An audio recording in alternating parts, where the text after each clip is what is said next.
తమిళనాడు ప్రభుత్వం ఈ మధ్య సుప్రీంకోర్టుకు వెళ్ళి మేము శాసనసభలో ఆమోదించిన బిల్లులని గవర్నర్ ఆమోదించకుండా పెండింగ్లో పెడుతున్నాడు, కాబట్టి గవర్నర్ ఆ బిల్లుల్ని ఆమోదించేలా చేసి మాకు న్యాయం చేయండి అని కోరింది.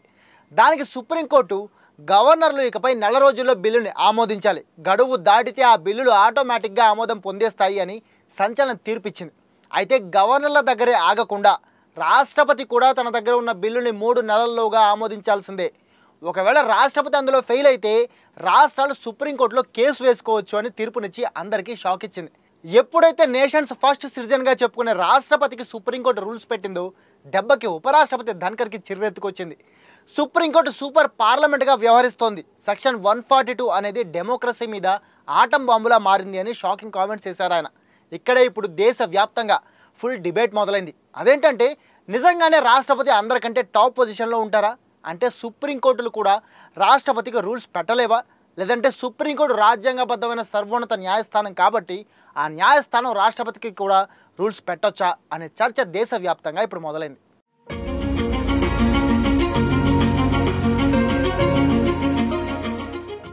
ఫస్ట్ మనం ధన్కర్ మెన్షన్ చేసిన సెక్షన్ 142 గురించి మాట్లాడుకుందాం. రాజ్యాంగంలోని సెక్షన్ 142 అనేది అత్యున్నత ధర్మాసనానికి ఒక సూపీరియర్ పవర్ ఇస్తుంది. ఆ పవర్ ప్రకారం ఏ విషయంలో అయినా ప్రజలకు న్యాయం చేయాలనే ఉద్దేశంతో తీర్పులు ఇవ్వచ్చు సుప్రీంకోర్టు. అయితే దీనికోసం ముందుగా ఆ విషయంలో ఎలాంటి చట్టాలు చేసి ఉండకూడదు. ఒకవేళ చట్టం చేసి ఉంటే మాత్రం దానికి అనుగుణంగానే తీర్పులు ఇవ్వాలి. అంటే ఏదైనా కేసులో బాధితులకి కానీ పిటిషనర్లకు కానీ న్యాయం జరిగేలా చేసేందుకు ధర్మాసనానికి కొంత లిబరల్ పవర్స్ ఇచ్చే చట్టమే ఈ section 142. For example Himanshu Sharma case, Ayodhya Babri మసీదు కేసు, 1984 భోపాల్ కార్బైడ్ ఫ్యాక్టరీ విషాదం, ఎరిక్సన్ వర్సెస్ అంబానీ కేసులతో పాటు కొన్ని విడాకుల కేసులు, ఆక్రమణల కేసుల్లో కూడా ఈ సెక్షన్ సుప్రీం ధర్మాసనం యూజ్ చేసింది. కానీ అది రాజ్యాంగంలోని చట్టాలకు లోబడి రాజ్యాంగానికి అతీతంగా కాకుండా చేసింది. అలా కాకుండా ఒకవేళ కొంతమంది వాదిస్తున్నట్లు ప్రజలకు న్యాయం చేయాలనే ఉద్దేశంతో ప్రస్తుత పరిస్థితులకు అనుగుణంగా రాజ్యాంగాన్ని కేవలం బేసిక్ ప్రిన్సిపల్గా మాత్రమే తీసుకొని అందులో ఉన్న విషయాలకి అతీతంగా చట్టసభలు చేసిన చట్టాలను కూడా వెనక్కి నెడుతూ తీర్పులు ఇవ్వడంలో తప్పు లేదంటే అది ప్రజాస్వామ్య వ్యవస్థకే విఘాతం కలిగించే ప్రమాదం లేకపోలేదు. సో సెక్షన్ 142 గురించి తెలుసుకున్నాం కాబట్టి ఇప్పుడు అందరికీ ఒక డౌట్ వచ్చి ఉంటుంది. అదేంటంటే 142 ప్రకారం రాజ్యాంగంలో లేని విషయాలపై సుప్రీంకోర్టు తీర్పులు ఇవ్వచ్చు కదా. అయితే రాష్ట్రపతి ఎన్ని రోజుల్లో బిల్లులని ఆమోదించవచ్చు అనేది రాజ్యాంగంలో ఉందా లేదా అని. నిజానికి మన రాజ్యాంగంలో రాష్ట్రపతి పదవికి సంబంధించి ఆ పదవిలో ఉన్న వ్యక్తికి సంబంధించి సుదీర్ఘమైన సవివరమైన వివరాలు ఏవీ రాయలేదు. రాష్ట్రపతిని అల్టిమేట్ పవర్గా నిర్ణయిస్తూ దేశానికి సంబంధించి ఏ నిర్ణయాన్నైనా ఓవర్టర్న్ చేసే అధికారం, అవసరమైతే ప్రభుత్వాలను కూడా డిస్మాంటిల్ చేసి అత్యవసర పరిస్థితులు విధించే అధికారం ఉంటుంది రాష్ట్రపతికి. ఇదంతా ఓ ఎత్తైతే సుప్రీంకోర్టు జడ్జీలను కూడా నియమించేది రాష్ట్రపతే. అంత పవర్ఫుల్ పొజిషన్ కాబట్టి ఆ పొజిషన్లో ఉన్న వ్యక్తి ఎప్పుడు పక్షపాతంగా ప్రజా వ్యతిరేకంగా పని చేయరు అనే ఉద్దేశంతోనే రాజ్యాంగ నిర్మాతలు కూడా రాజ్యాంగంలో రాష్ట్రపతి అధికారాలనే ఎక్కువగా మెన్షన్ చేశారు, కానీ విధులని పెద్దగా నిర్ణయించలేదు. ముఖ్యంగా బిల్లుల ఆమోదానికి సంబంధించి చట్టసభల్లో ఆమోదం పొందిన బిల్లులని రాష్ట్రపతి ఆమోదించవచ్చు లేదంటే తిరస్కరించవచ్చు అని మాత్రమే చెప్పారు, కానీ ఇంత టైం పీరియడ్లోగా ఆ బిల్లులని ఆమోదించాలి అని మాత్రం చెప్పలేదు. అంటే రాజ్యాంగంలో ఈ అంశం లేదన్నమాట. ఇక్కడ ఇంటలెక్చువల్స్ అందరూ ఒక పాయింట్ రేస్ చేయొచ్చు. అదేంటంటే న్యాయం జరిగేలా చూసే ఉద్దేశంతో రాజ్యాంగంలో లేని విషయాల్లో సుప్రీంకోర్టు చొరవ తీసుకుని 142 సెక్షన్ ద్వారా తన అసాధారణ అధికారాలని యూజ్ చేయొచ్చు కదా. అందుకే బిల్లుల ఆమోదంపై రాజ్యాంగంలో లేని అంశంలో రాష్ట్రపతికి టైం పీరియడ్ విధించింది సుప్రీంకోర్టు. అందులో తప్పేంటి అని. అయితే ఆ మాట కరెక్టే. బిల్లుల ఆమోదానికి సంబంధించి రాజ్యాంగం రాష్ట్రపతికి ఎలాంటి విధులు నిర్ణయించలేదు కాబట్టి సుప్రీం అన్న మాటలు ఒక వైపు నుంచి చూస్తే కరెక్టే. కానీ అది ఎవరైనా సాధారణ పొలిటీషియన్ లేదంటే ఒక మంత్రి, అది కాదంటే ప్రధానమంత్రి అయినా అయ్యుంటే సుప్రీం చేసింది కరెక్టే. బట్ ఇక్కడ రాష్ట్రపతి కావడమే కాంట్రవర్సీ అవుతుంది. రాష్ట్రపతి దేశంలోనే టాప్ కాబట్టి ఆ పదవిలో ఉన్న వ్యక్తికి సుప్రీంకోర్టు రూల్స్ పెట్టడం రాజ్యాంగ విరుద్ధమని అంటున్నారు ఉపరాష్ట్రపతి జగదీప్ ధన్కర్ లాంటి వాళ్ళు. అలాగే సుప్రీంకోర్టు పనిచేయాల్సిన విధి విధానాలపైన కూడా కీలక కామెంట్స్ వినిపిస్తున్నాయి. అదేంటంటే సుప్రీంకోర్టు కానీ మొత్తం న్యాయ వ్యవస్థ కానీ క్లియర్ కట్గా రాజ్యాంగంలోని చట్టాలను అనుసరించి పనిచేయాల్సిందే, కానీ దానికి అతీతంగా పనిచేయడానికి వీలేదు. చట్టసభల్లో చేసిన చట్టాలకి అతీతంగా వాటిని మార్చేలా తీర్పులో ఉండడానికి వీలేదు.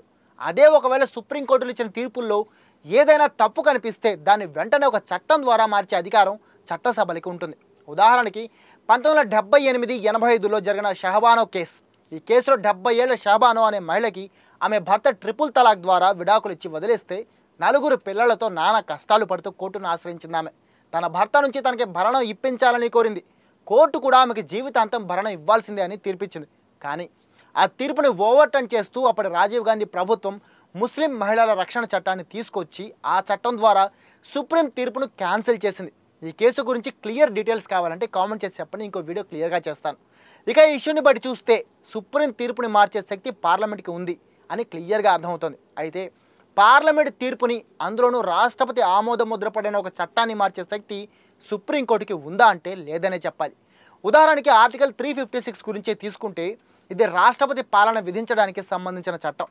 దీన్ని విధించాలంటే ఎక్కడైనా ప్రజాస్వామ్యబద్ధంగా పరిపాలన సాగే పరిస్థితులు లేకపోతే అలాంటి సమయంలో కేంద్ర కేబినెట్ ఒక నిర్ణయం తీసుకుని దాన్ని రాష్ట్రపతికి చెప్తే వెంటనే రాష్ట్రపతి ఈ ఆర్టికల్ 356ని ఉపయోగించుకుని ఆ ప్రాంతంలో లేదంటే ఆ రాష్ట్రంలో, అది కాదంటే దేశం మొత్తంలో అయినా ఎమర్జెన్సీ విధిస్తారు. ఈ విషయంలో కేంద్ర కేబినెట్ రాష్ట్రపతికి ఇచ్చిన సలహాలు సూచనలపై ప్రశ్నించే అధికారం సుప్రీంకోర్టు కూడా లేదు. ఈ రకంగానే 1960s టైంలో కేరళలో అత్యవసర పరిస్థితులు విధిస్తే దానిపై సుప్రీంకోర్టులో దాఖలైన పిటిషన్లపై ధర్మాసనం తీర్పునిస్తూ రాజ్యాంగం ప్రకారం కేంద్ర కేబినెట్ ద్వారా రాష్ట్రపతికి ఇవ్వబడిన సూచనలు సలహాలని ఆ తర్వాత రాష్ట్రపతి తీసుకున్న నిర్ణయాలని మేము ప్రశ్నించలేకపోవచ్చు. కానీ కేంద్ర కేబినెట్ ఏ గ్రౌండ్స్ మీద ఏ పరిస్థితులను అంచనా వేసి అత్యవసర పరిస్థితి విధించాలని రాష్ట్రపతికి సూచించిందో అని విచారణ చేసే అధికారం మాత్రం మాకుంది. దీనిపై రాజ్యాంగంలో ఎలాంటి చట్టం లేదు అంటూ మాట్లాడింది. అంటే ఇక్కడ కూడా రాజ్యాంగంలో ఉన్న దాన్ని మార్చే అధికారం సుప్రీంకోర్టుకి లేదని, అయితే అందులో లేని అంశాల్లో మిగిలిన చట్టాల సపోర్ట్తో వ్యాఖ్యానించే అధికారం మాత్రం ఉందని అర్థమవుతోంది. ఈ విషయంలో చాలామంది ప్రజలు ఎన్నుకున్న ప్రభుత్వం గాడి తప్పుతున్నప్పుడు సుప్రీంకోర్టు కలగజేసుకోవచ్చు అని అంటున్నారు. అలాంటప్పుడు ఇక ప్రజలు 5 ఏళ్ల పాటు ఎన్నుకున్న ప్రభుత్వానికి విలువేముంటుంది? ప్రభుత్వాన్ని పూర్తిగా డిజాల్వ్ చేసేసి కంప్లీట్గా కోర్టుల పాలన పెడితే పోతుంది కదా అనే కౌంటర్ కూడా వినిపిస్తోంది. అయితే ఇక్కడ ఒక రకంగా న్యాయ వ్యవస్థ కంటే ప్రజల ద్వారా ఎన్నుకోబడిన పార్లమెంట్కే ఎక్కువ శక్తి ఉందని అర్థమవుతుంది. అయితే పార్లమెంట్లో ఏదైనా తప్పు జరుగుతుంటే మాత్రం దానిపై మిగిలిన చట్టాల సపోర్ట్తో న్యాయ వ్యవస్థ విచారణ జరపొచ్చని కూడా అర్థమవుతోంది. అలాగనే న్యాయ వ్యవస్థ అనేది శాసన వ్యవస్థకి తలదించుకొని ఉండాల్సిన పనిలేదు. రెండు పరస్పర సహకారంతో పనిచేస్తూ కార్యనిర్వాహక శాఖని నడిపించాలి. అదే మన రాజ్యాంగంలో కూడా చెప్పబడి ఉంది. ఈ సమన్వయం లోపిస్తే రాజ్యాంగ స్ఫూర్తి దెబ్బతిని ప్రజాస్వామ్య వ్యవస్థకి గాడి తప్పే ప్రమాదం ఏర్పడుతుంది. కాబట్టి ఇప్పటికైనా ఈ 2 వ్యవస్థలు చర్చించుకుని ఒక సామరస్యపూర్వక మార్గాన్ని ఎంచుకుని ముందుకెళ్తే బెటర్.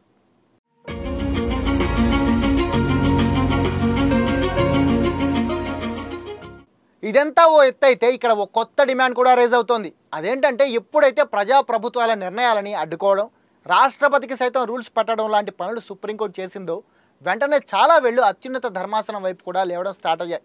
ఎదుటి వాళ్లలో తప్పులు ఎంచి వాళ్ళని దారిలో పెట్టడానికి చూసే ముందు మనలో ఉన్న నలుపు చూసుకోవాలని కొంతమంది ప్రో గవర్నమెంట్ ఎక్స్పర్ట్స్ అంటున్నారు. బిల్లుల్ని ఆమోదించడానికి రాష్ట్రపతికి 3 నెలలు గడువు మాత్రమే ఇచ్చిన సుప్రీంకోర్టు సేమ్ ఇలాగే కేసుల విచారణకు కూడా గడువు విధించే సాహసం చేయగలదా అనే ప్రశ్న వేస్తున్నారు. అంతేకాకుండా ప్రజాప్రభుత్వం గాడి తప్పుతోందని అనే వాళ్ళకి కౌంటర్గా ప్రభుత్వం గాడి తప్పిందని అంటున్నారు. సరే, అలా అయితే గాడి తప్పిన ప్రజాప్రభుత్వాన్ని గాడిలో ఉన్న వ్యవస్థ నీతులు చెబితే ఓకే, కానీ తనలోనే అవినీతి చేపలను దాచుకున్న వ్యవస్థ నీతులు ఎలా చెబుతుంది, రూల్స్ ఎలా పెడుతుంది అని ప్రశ్నిస్తున్నారు. దీనికి వాళ్ళు ఈ మధ్య ఢిల్లీలో నోట్ల కట్టాలతో రెడ్ హ్యాండెడ్గా దొరికిపోయిన హైకోర్టు జడ్జి కేసుని ఎగ్జాంపుల్గా చూపిస్తున్నారు. ఈ కేసులో జడ్జి ఇంట్లో రెడ్ హ్యాండెడ్గా అన్ని నోట్ల కట్టలు దొరికినా, అన్ని కోట్ల రూపాయలు దొరికినా అతడిని అరెస్ట్ చేయొద్దంటూ పోలీసులకి వెనక్కి పంపించేసి ఈడీ, సిబిఐలని పోలీసులని కేసులో ఇన్వాల్వ్ చేయకుండా ఒక ఇంటర్నల్ కమిటీ వేసి దానితో విచారణ చేయించడం ఏంటి? ఆ కమిటీ నెల రోజులుగా విచారణ చేస్తున్నా ఎలాంటి అవుట్కమ్ ఇప్పటివరకు రాకపోవడం ఏంటి? ఒక పక్క అవినీతి విచారణ ఎదుర్కొంటున్న ఆ జడ్జిని కనీసం విధుల్లో నుంచి కూడా తొలగించకుండా జస్ట్ ఢిల్లీ నుంచి ఆయన అంతకుముందు పనిచేసిన అలహాబాద్ హైకోర్టుకి పంపించడం ఏంటి అని ప్రశ్నిస్తున్నారు.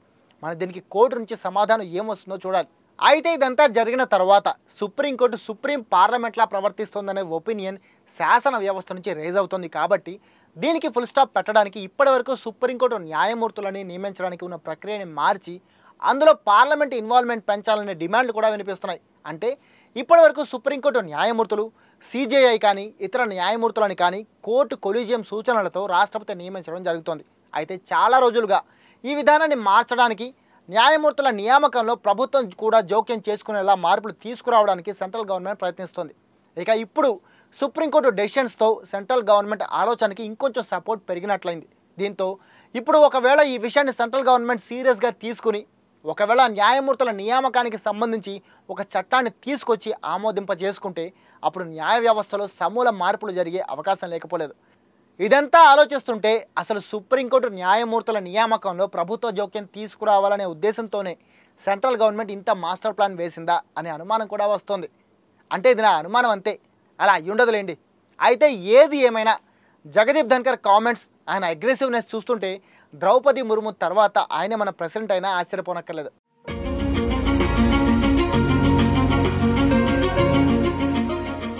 ఇక ఫైనల్గా ఇక్కడ ఇష్యూ మొత్తం గురించి మాట్లాడుకుంటే సాధారణ ప్రజలకి అంతా అయోమయంగా ఉంటుంది.